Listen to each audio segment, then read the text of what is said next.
نبی السلام نے ایک عمل بتایا کہ جو شخص صبح کے وقت 3 مرتبہ بسم اللہ پڑھ لے، بسم اللہ الرحمن الرحیم، بسم اللہ الرحمن الرحیم، اب یہ کتنا چھوٹا سا عمل ہے، جو شخص صبح کے وقت پڑھ لے شام تک کوئی حادثہ یا کوئی اس کو مصیبت نہیں پہنچ سکتی، اور اگر شام کے وقت پڑھ لے گا تو صبح تک اس کو کوئی مصیبت نہیں پہنچے گی۔ یہ کتنا چھوٹا عمل ہے، اپنے گھر میں اپنی بیویوں کو بھی بتائیں، اپنے بچوں کو بھی، اور ان کی عادت بنائیں کہ وہ ہر وقت یہ بسم اللہ کا عمل کرنا شروع کر دیں۔ عبداللہ ابن عباس عنہ کی روایت ہے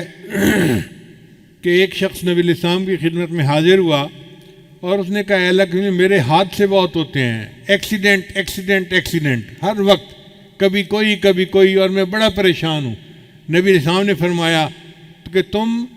جب گھر سے نکلا کرو تو یہ پڑھ لیا کرو، بسم اللہ علی نفسی و اہلی و مالی، یعنی میرے اوپر بسم اللہ،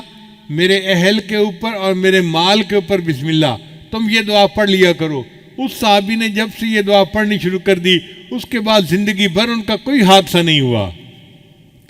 اللہ نے حادثے سے ان کی حفاظت فرما لی۔